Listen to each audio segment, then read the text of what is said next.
Desopilante, caminando por la cornisa del patetismo, Mauricio Macri ha dicho que su gran éxito es que no se ha explotado la bomba del todo. La frase en sí misma contiene, sin que él se dé cuenta, sin que lo pueda advertir, una clarificación de cuál es la situación de la Argentina. Estamos en una situación paupérrima. Él dice explotar la bomba. ¿A qué le llamará que explote la bomba? Después vamos a hacer un análisis, porque si uno lo mira bien, la bomba, en la pobreza, la inflación, la carestía de la vida, todo lo que usted conoce de la Argentina parecería que ya explotó desde el punto de vista económico. Pero primero escuchemos a Macri decir esta frase, porque es tan increíble que a nosotros nos gusta dar pruebas de lo que decimos. Esto fue en el reportaje que le hizo el vértice neoliberal de los medios de comunicación de América Latina, que es la CNN, que anda por aquí, naturalmente, junto a la embajada, etcétera, regenteando nuestras vidas, acomodando un poco sus puntos de vista y sus pareceres.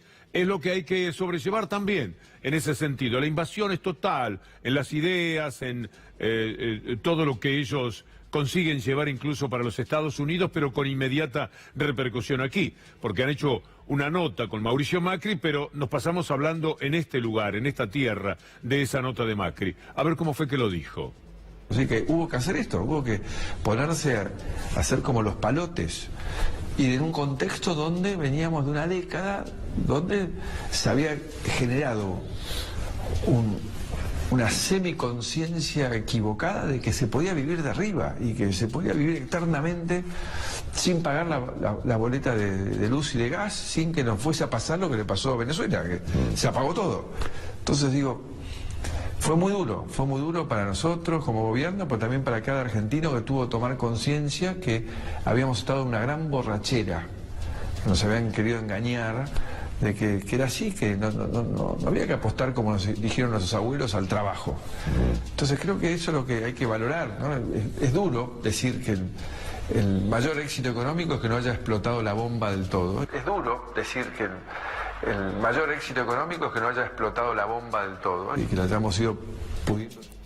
¿Qué será para Macri explotar la bomba? 4 millones de nuevos pobres.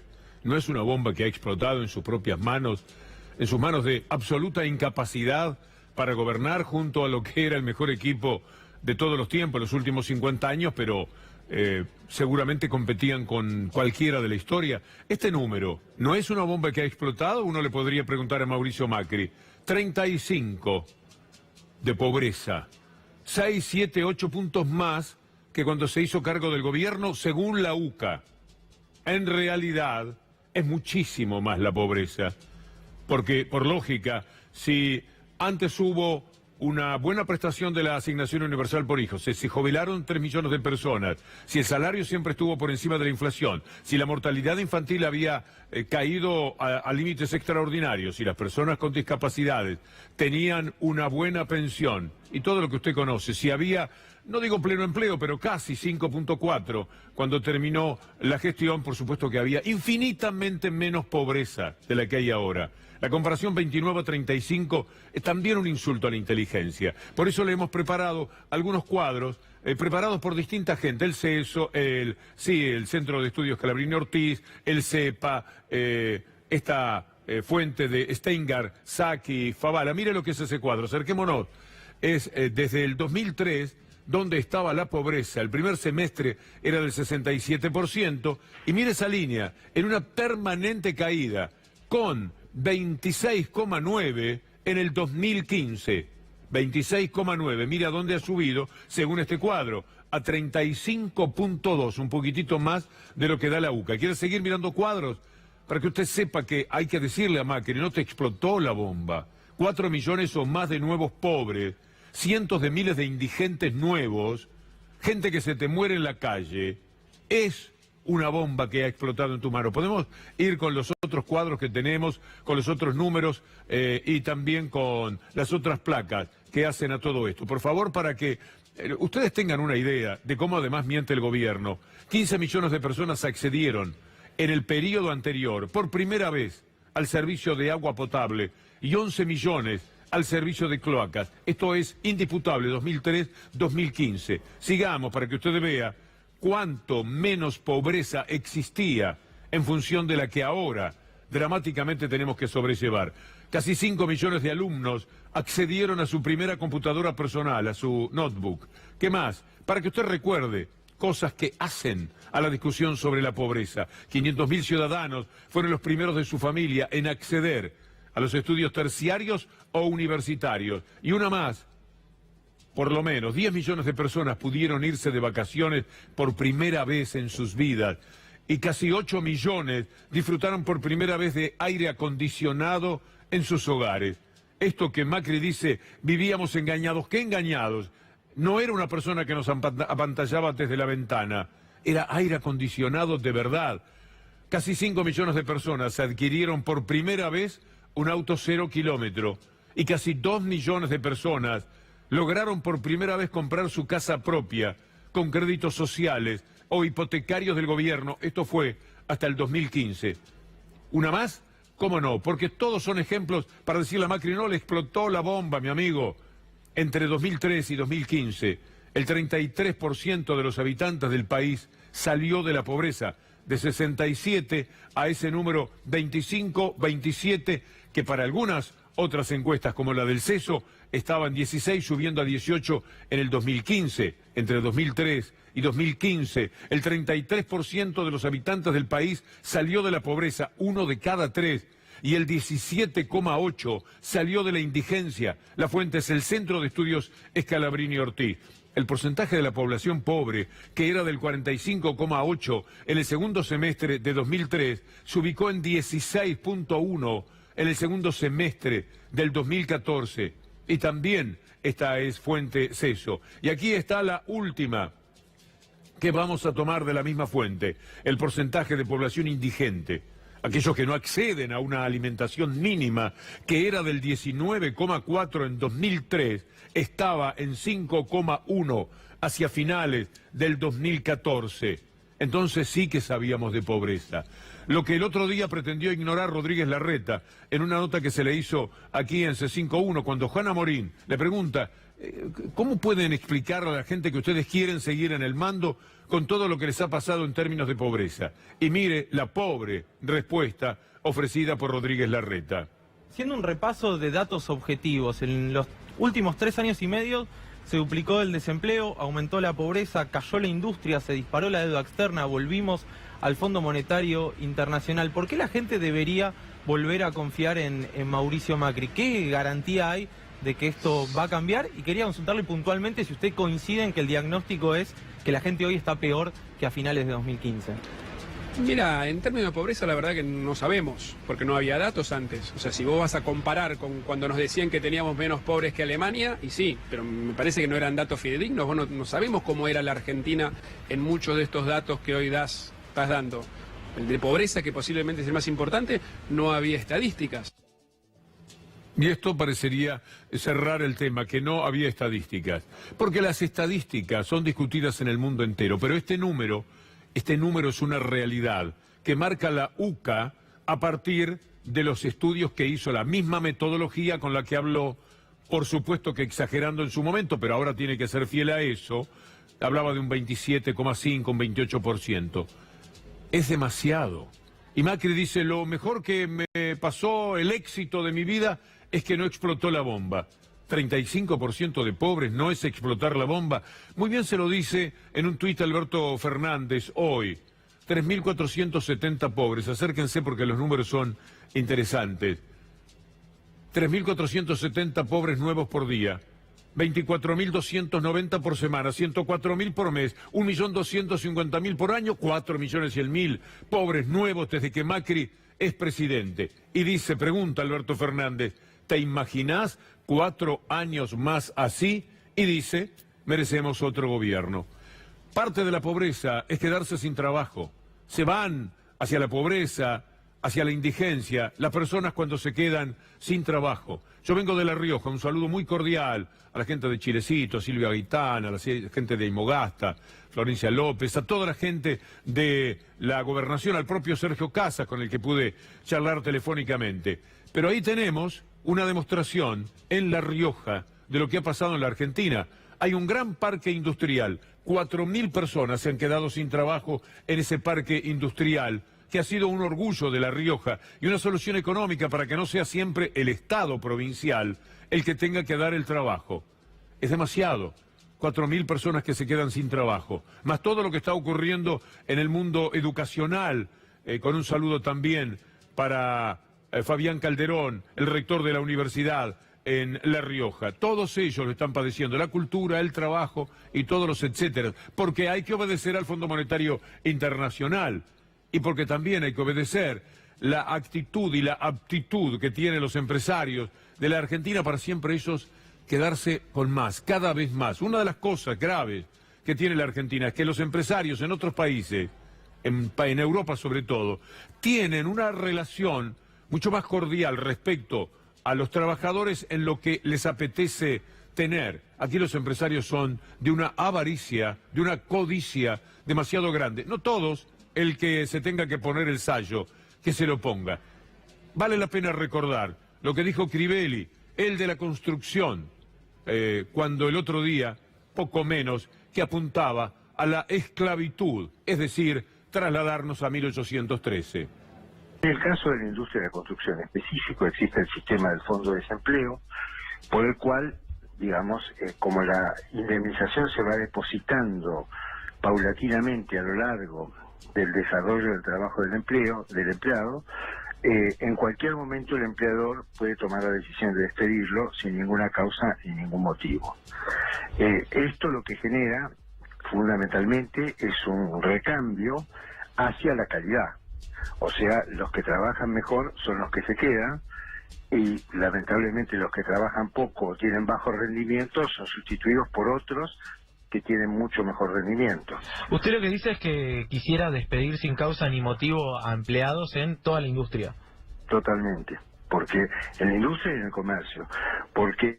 Así es como piensan los empresarios y por supuesto todo esto se corresponde con un establishment que viene trabajando para eso y que necesita la continuidad de este gobierno para que las cosas sean así.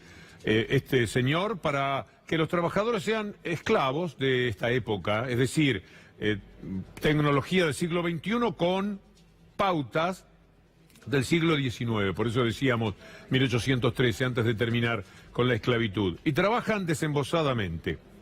Mire esta tapa, mentirosa como siempre, como todas las del grupo Mafia, el grupo Clarín. La CGT no apoyará a ningún candidato en las elecciones presidenciales. Eso dijo Clarín. Y Daer le respondió con este tuit que viene a clarificar: la CGT no es neutral, @clarin.com. La CGT es peronista y jamás apoyará a este gobierno. Más claro, es imposible. Pero yo le hablaba de las técnicas del siglo XXI con obreros, trabajadores del siglo XIX. Y hay algo que es una buena respuesta para Clarín, Nación y sus intentos de flexibilizar la vida de los trabajadores en la República Argentina. Y es la pelea de Palazzo con Mercado Libre. Mire esto, la enorme contradicción contemporánea es que se proponen formas de producción y servicios del siglo XXI con derechos laborales del siglo XIX. Y finalmente el avance de la tecnología y sus beneficios no viene de la mano de mejoras en las condiciones de vida y trabajo. De hecho, cuando se plantean cuestiones sindicales desde la lógica empresarial, se vuelve con argumentos viejos sobre los costos laborales. Y todo tiene que ver, lamentablemente, con ese sentido dependiente. Al trabajador lo humillan los empresarios, pero los empresarios, junto al establishment, ceden ante los poderes internacionales. Es muy triste. Cuando Macri habla de independencia, una de las preguntas que uno puede hacerle: ¿de qué independencia habla, señor Macri? Eran personas con diferencias y con incertidumbres. ¿O piensan que era fácil tomar la decisión de separarse de España? Se jugaba mucho. Se jugaba su destino, el de sus familias, el de sus seres queridos. Se jugaba el futuro de un país entero. Claro que debían tener también muchas ilusiones y entusiasmos, pero no crean que fue fácil. Bueno, independencia. Le vamos a mostrar algo para que usted sepa por qué no podemos hablar de independencia. Mire el ranking de mangazos al Fondo Monetario Internacional, sin pasar por todo lo otro que pasó la gorra este gobierno desde el primer día, en guerra con los trabajadores. El ranking de los mayores préstamos de la historia del Fondo Monetario Internacional. Bájalo un poquitito y después lo subimos de nuevo para que se vea arriba a qué nos estamos refiriendo. Ahí está, muchas gracias. Ranking de los mayores préstamos en la historia del Fondo Monetario Internacional. Miren lo que es esto. Primero lejos, la Argentina, 57.000 millones de dólares en el 2018. Obscenos, delincuenciales, los integrantes del Fondo Monetario. Segundo, Grecia. Ya sabe usted cómo le fue a Grecia. 44.795 millones de dólares. Brasil en el 2002 había pedido 36.000. Turquía 23.000. México en el 95 28.000. Rumania 20.000. Ucrania 21.000. Otra vez Ucrania 18.000. La Argentina vuelve a la clasificación general, al podio de los 10 mangazos más impresionantes. Y en la misma época en que se cocinaba todo lo que ahora padecemos. 21.537. Sume 21.537 más otros préstamos que se habían realizado, blindaje, megacanje. Y uno dice, ¿cómo es posible que hayamos retornado esta falta de independencia en la Argentina? Queremos que haya independencia económica para que vuelva a ondear en la Argentina la bandera de la justicia social. Esas tres banderas son una sola. Sin independencia económica no hay soberanía política, sin independencia y soberanía no hay justicia social. Esas son las tres banderas que tenemos que recuperar en la Argentina. Bueno, esto se suma a la deuda que han tomado las provincias. Lo de la provincia de Buenos Aires es impresionante, pero antes que eso, para justificarla, para tener 4.000 millones de dólares más de deuda, todo en dólares, fue necesario que los fondos aportados al fondo del conurbano fueran menos que en el 2015. Aunque a usted le parezca mentira, si tomamos la inflación, el desgaste, la realidad en esa discusión que ahora tiene Kicillof con la gobernadora, las transferencias totales de nación a provincia de Buenos Aires, 2018 versus 2015, es 2% menos ahora. Una suba de 154% contra, es decir, 154% más en números directos de lo que aporta Nación al fondo del conurbano. Pero la inflación fue del 159%. Entonces, en realidad estamos en una derrota. Y mire esta otra placa, que tiene que ver con la deuda contraída por la provincia de Buenos Aires. ¿Cómo va a ser para pagarla? ¿Cómo se animaron? ¿Por qué lo han hecho? No les ha importado absolutamente nada el futuro de la Argentina. 4.400 millones de dólares.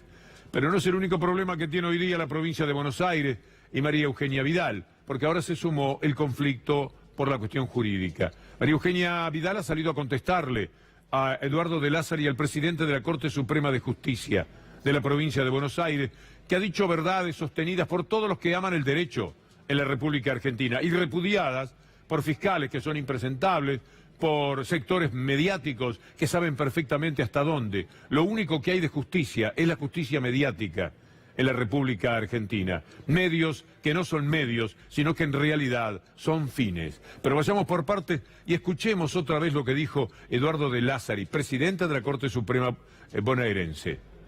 Hay otro dato de la realidad que se podría denominar el abuso del proceso judicial penal.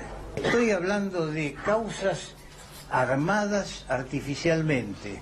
Estoy hablando de abuso de testigos de identidad reservada, de arrepentidos, de factores de presión que inducen, fomentados y fogoneados por ciertos medios de prensa, a dictar condenas mediáticas y que llevan a un panorama sinceramente deplorable, en donde influyentes de todo tipo, espías, traficantes de escuchas telefónicas, con ciertas complicidades de algunos magistrados y miembros del Ministerio Público, terminan por generar un panorama que es absolutamente preocupante. El punto es que el Poder Judicial debe tener el rol de poder del Estado que lamentablemente ha perdido. No puede ser el tributario de los otros. Es una autopsia adelantada de lo que es la justicia, el derecho hoy día en la Argentina. Es abrir el cuerpo de la justicia y empezar a ver todo lo que la ha matado, todo lo que la ha anulado. Entonces uno encuentra acá un espía, es una autopsia de verdad. Acá un medio de comunicación que presiona a un juez, a una cámara, a una Corte de Casación, a la propia Corte Suprema de Justicia, porque ellos son en realidad los que mandan. Y después se rasgan las vestiduras diciendo, pero ¿cómo, de qué causas armadas habla? De estas, por ejemplo. La causa Bidone estuvo armada, la causa Carzoglio estuvo armada, la causa GNL, Casanello por la reunión en Olivos, Fariña y la preparación para la obra pública realizada entre el ministro de Justicia y el resto del gobierno, D'Alessio y la mafia de los contenedores, cuadernos y arrepentidos coaccionados, la causa Bonadío en el operativo PUF, tratando de desbaratar con esa imbecilidad jurídica lo que era un hecho, y lo es todavía, un hecho tan perturbador para el gobierno como lo que está haciendo en estos momentos el juez Ramos Padilla. Por supuesto salieron a contestarle. Hay un personaje que es Rívolo. Rívolo es el 2 de Stornelli. Si Stornelli es el titular, imagínense cómo es el suplente, o el número 2. Bueno, sacó un comunicado, que no vale la pena ni nos acerquemos con la cámara, por supuesto enojados con lo que dijo De Lázari, porque De Lázari corrió el velo, levantó el tul, por así decirlo, en realidad es una sábana muy gruesa, que está cubriendo todas las verdades que tenemos para decir en materia jurídica. Pero además de los fiscales, con Rívolo a la cabeza, lo que es más importante, salió también a, bueno, si tiene pruebas, póngalas sobre la mesa. Ella sabe que eso es imposible y sabe perfectamente de lo que habla Lázari. Estoy hablando de la gobernadora María Eugenia Vidal. Ahí está lo que ella le reclama a De Lázari. Si el presidente de la Corte de la provincia de Buenos Aires cree que hay causas armadas y que hay persecuciones, lo tiene que denunciar, está obligado a denunciarlo, y él como presidente de la Corte lo sabe mejor que nadie. A esto hay respuesta, porque ellos jugaron su partido, los medios, por supuesto, la gobernadora, los fiscales, Comodoro Pro, Comodoro Pus, como usted quiera decirle, jugaron inmediatamente su partido. Pero hay gente que tiene, y esto es muy aliviador, por ejemplo, un juez de casación bonaerense muy importante como Víctor Violini, que en este marco, en este contexto, dijo: entonces muchos jueces tienen miedo porque si fallan de diferente manera, terminan, una vez que dieron el fallo, terminan con un jury. Entonces muchos jueces tienen miedo de perder su trabajo y hacen, lamentablemente, lo que no deberían hacer como jueces. Es decir, dejarse llevar por los medios y dictar sentencia acorde a lo que piden los medios. Bueno, esto es lo que dice Violini, en una jornada en la que, para completar el panorama, Stornelli le pide a la Corte Suprema de Justicia que lo libere de la condición de rebelde. ¿Cuáles son los argumentos? ¿Por qué lo hace? 6 veces se ha negado a concurrir a un juzgado, él que es un hombre de la justicia. Lo declararon en rebeldía y también la propia Corte, y él va a reclamarle a la Corte para que lo saquen de la condición de rebelde. ¿Qué camino podría recorrer la Corte? No piense que lo está intentando en serio. Es otra trampa de este tramposo que se llama Carlos Stornelli. Él sabe que la Corte no le puede decir: lo liberamos al señor Stornelli de la condición de rebelde, vaya tranquilo para su casa. No, lo que quiere es tiempo y otro pretexto para no presentarse ante Ramos Padilla, porque mientras esto se tramite, y esta Corte es capaz de tener un tiempo largo, la tramitación, como hay un trámite jurídico de por medio, él puede decir: no voy porque tengo un recurso planteado frente a la Corte Suprema de Justicia. Son capaces de cualquier trampa. Me gustaría escuchar un poco más al doctor Violini. ¿Es posible? Eso se ha llamado a indagatoria en varias oportunidades a un fiscal de la Nación, el doctor Stornelli, y no se ha presentado, cuando realmente es descabellado esto, porque cualquier persona, una persona común, que es llamado de indagatoria y no se presenta, lo van a buscar a los 10 minutos con la policía y lo traen adelante del fiscal esposado. Vivimos en un mundo muy extraño, donde todo es posible. alguien que se suicida, convertirlo en un asesinado. Decir que alguien tiene una cuenta en el exterior, no existe ni el banco. Y así sucesivamente. Nos hemos acostumbrado a que un presidente pueda decir, vayan 2 de mis muchachos a la Corte Suprema de Justicia, así a dedo, intentarlo. Nos hemos acostumbrado absolutamente a todo, hemos naturalizado muchísimas cosas. Si hiciéramos un relevamiento de todo lo que ha pasado, yo creo que hay no menos de 250 líneas que podemos contar de la Argentina de este tiempo, 250 hechos que hemos naturalizado y que cuando ocurrieron dijimos, pero parece mentira que se animen a esto. Parece cuento que el canciller, el señor que lloraba el otro día por el acuerdo brillante que habían hecho con la Unión Europea, un acuerdo que si se pusiera en práctica sería dentro de 2 años, que si se pone en práctica sería llevar materia prima para allá y traerlo manufacturado para acá. O sea, siempre una tremenda derrota para los industriales en la Argentina, pero como lo que les interesa es un país agro y no un país industrial, para ellos, viva la jauja. Bueno, vamos a ver entonces qué es lo que dijo el canciller Faurie. Ahí está. Esta elección es una cosa que emitió para el mundo. Esta elección se ve un poco brumoso. Esta elección era más importante desde el regreso a la democracia del 83. Los argentinos que viven en el exterior pueden participar con su voto por correo por primera vez y ser decisivos para defender el cambio que estamos llevando a cabo.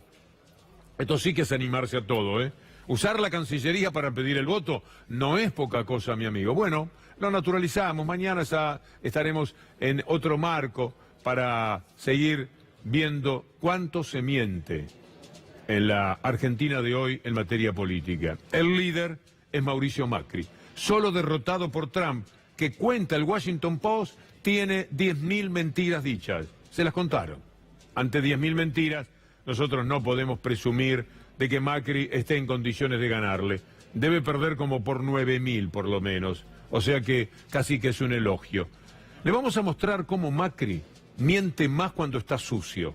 Cuando él ha hecho algo que sabe que es deshonesto para el país, que está robando al país, es cuando él miente de una manera más particular, una especie de Raskolnikov que cuenta algo, suelta prenda de lo que ha estado haciendo, pero finalmente no define. Mire, Macri perdonó a su familia una deuda por 70.000 millones del Correo Argentino, una deuda que iba a llegar a 70.000 millones, una deuda que llevaba más de 15 años, que ellos traban en tribunales. Han hecho cualquier cosa, sacaron dinero que no podían sacar después de los fallos, mintieron a través de los funcionarios que los acompañaban, todos decían una cosa, Macri decía la otra.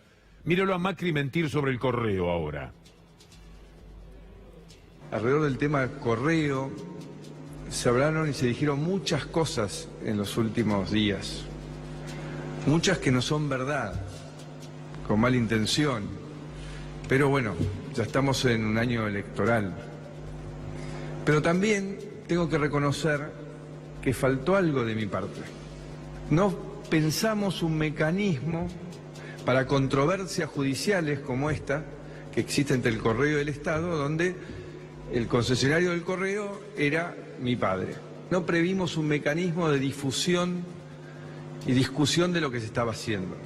Por eso yo lo he instruido al doctor Aguad a que volvamos a foja cero, porque lo bueno es que no hay ningún hecho con... Como los chicos, empecemos de nuevo. Así no basta, está bien, tenés razón, pero empecemos de nuevo. Es increíble, así se comporta. El mecanismo de la mentira funciona de una manera especial cuando él está sucio por algo. Los Panama Papers, por ejemplo. Esos Panama Papers que La Nación, Clarín, Paul Singer, los periodistas de Clarín, de Nación, buscaban por todos lados. ¿Se acuerdan? ¿Dónde estaban las cuentas? Buscaban en Las Vegas, buscaban en Seychelles, buscaban por todo el mundo. Le pasaban peine fino con Paul Singer, que de los bancos sabe absolutamente todo, con la Cancillería, con lo que fuere. Nunca encontraron nada, mala suerte. Encontraron 50 cuentas, por lo menos, de Mauricio Macri, y cientos de cuentas que tienen que ver con el establishment económico. En otros países, mire, el presidente Macri otra vez envuelto en los Panama Papers, tenemos varios títulos, pasémoslo rápidamente. El caso del mandatario volvió a ser tema de debate en un evento de transparencia internacional, el asunto llegaba lejos. Si quieren mostramos alguno más de los títulos. No, este es otro, lo retenemos. Escuchémoslo a Macri mentir sobre los Panama Papers.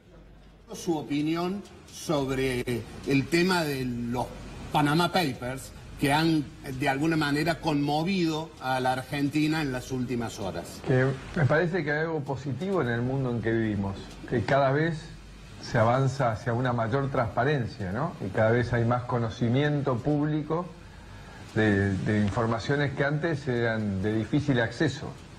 En el caso particular de lo que a mí me compete, es una operación legal hecha por otra persona, constituyendo una sociedad offshore para invertir en Brasil, inversión que finalmente no se hizo y donde yo estaba puesto como director, que es el caso de es mi padre. Bueno, es decir, el esfuerzo en la mentira parece mayor. Hay algo que lo lleva a ese comportamiento. Mirá lo que pasa con el tema de los aviones. Macri vende, su familia, Macair, que era una empresa de 3 o 4 aviones que alguna vez levantaban vuelos, llevaban a la gente casi carreteando. Llama a Bianca y le dice, tengo una empresa que es una locura, pero sobre todo soy el presidente y tengo la posibilidad de darles a ustedes todas las líneas que necesiten. Así que, si ustedes compran a Bianca, compraron los de Avianca, Macair, el mismo gerente que tenía Macair pasó a ser gerente en Avianca, es decir, esas cosas que las hacen explícitamente, corrupción explícita. Y entonces Macri, un día, sabiendo lo que ha hecho con los aviones y lo que ha hecho Lopetegui con LAN y cada uno de ellos con ciertas low cost, se planta y dice... ¿no? Cuando yo les he hablado estos meses, estos años de la revolución de los aviones, es una revolución porque son 5.000 personas que hoy están trabajando en esta industria para prestarle servicio a los argentinos, a los extranjeros que nos visitan, pero es una revolución en cada destino. Una revolución. Después, por ejemplo, podemos tomar el tema del blanqueo. Él le habla a las personas de edad, le dice que va a haber una reparación histórica, y todo lo que quería era blanquear, lavar el dinero de su hermano, de su amigo Caputo, de Mindlin, hasta donde sabemos, gracias al periodista Horacio Berbisky, que en su momento publicó lo que aquí está señalando Tiempo Argentino, un hermano de Macri, un primo de Peña Brown, el hermano de vida Nicky Caputo, el alegado comprador de la empresa familiar, Marcelo Mindlin, un cuñado de Clusellas, bloquearon 132 millones de dólares. Gianfranco Macri blanqueó 5 veces más de lo que declaró Mauricio. ¿Sabe qué ha hecho más dinero? Decía Berbisky con sorna. El fiscal investiga la omisión maliciosa de la declaración jurada presidencial. Bueno, habían hecho una verdadera locura, un decreto de Macri para que su familia diga que tiene tanto dinero afuera, para salvarse, porque el mundo andaba buscando ese dinero, lo buscaba Merkel, lo busca el presidente de Francia, Theresa May, aquellos países donde se dieron cuenta que los ricos sacaban demasiado dinero y no estaban pagando los impuestos, entonces dijeron, no, esto no va. Así que vamos a ir contra los paraísos fiscales. En los paraísos fiscales, el país que debe tener más plata, en términos relativos, es seguramente la Argentina. Y pusieron barbas en remojo y dijeron, bueno, vamos a blanquear. Todo el blanqueo es para huir de que les descubrieran esas cuentas en la investigación que se estaba haciendo por todo el mundo, porque ellos sí tenían cuentas. Las que no encontraban de otros y buscaban por todos lados, las tenían ellos. Entonces, después que se sabe lo que Berbisky denunció, todo lo que habían anunciado que tenían de dinero afuera, Macri, compulsivo para la mentira, pero en este caso tocado, dirá una breve mentira, en este caso, de las muchas que ha dicho sobre este tema, ante la pregunta de una periodista internacional. Usted habla, uno de los discursos que más repite es la transparencia, la honestidad, la ética. ¿Cómo explica entonces a los argentinos el hecho de que su hermano haya blanqueado millones de pesos gracias a la ley que usted reformó por decreto? Gracias. Que mi hermano haya blanqueado era un derecho que le daba la ley, y lo hizo dentro de la ley. Bueno, la ley que él había hecho. Es una locura lo que nos pasa con Macri. Porque es de risa a veces. Es de enojo también, es decir, es de indignación. Pero en el fondo parece angelical. No advierte que todo el mundo, los que lo rodean, incluso dice otra cosa. No te defienda de esa manera diciendo es la ley. Si todos sabemos que la ley la hiciste vos, ni siquiera es ley. Hiciste un decreto. Es una barbaridad. Y la parte de ley que había, traicionaste a todos los que te habían firmado. Todos aquellos que tanto colaboraron con vos en el comienzo del gobierno y que todo lo que te pedían era que los familiares no trajeran los dineros. Y dijiste, quédense tranquilos, no los van a traer. Y después sacaste un decreto. Y aparecen tus amigos, tu hermano, tu familia. Vas a saber cuántos más, porque Berbisky tuvo acceso a una partecita. Todo el establishment debe andar con cientos de millones de dólares. Entonces cuando le preguntan a Macri, dice la ley. Es la ley. Le dice a la periodista y pase otra cosa, porque la periodista ya no puede repreguntar. Y pasa inadvertido. Tengo como 10 más, de todos los días, pero también están los tiempos. Tiene razón mi amigo Leandro Gabriel. Es que producen mucho, Julián Capazo, Lautaro Maislin, Ezequiel Leone, unos leones verdaderamente, para preparar cada una de estas columnas, cada uno de estos trabajos. Así que voy a cerrar con algo que entiendo que relativamente puede ser simpático para una sonrisa, sobre las mentiras de Macri. Por eso yo te voy a contar lo que no voy a hacer. Pero lo peor ya pasó. No voy a mentir ni con la inflación ni con nada. Otra vez volvemos para atrás, cuando todo está... La inflación no va a ser un tema. No voy a hablar y no escuchar. Creció la economía, bajó la inflación, aumentaron la inversión, las exportaciones, bajó la pobreza y creamos 700.000 puestos de trabajo. Que si la inflación no baja, es culpa mía. No voy a sacarle la ayuda a nadie. En mi gobierno, los trabajadores no van a pagar impuestos a las ganancias. Basta de tirotearnos tanto, gobierno. Nosotros no somos el problema, somos la solución. Y lo más importante es que no te voy a dejar solo a vos ni a ninguno de los argentinos. Cuando me decías que yo era solo para ti. Cuando me decías... La columna sigue mañana, Dios mediante. Nuestro noticiero sigue ahora con Luli Trujillo.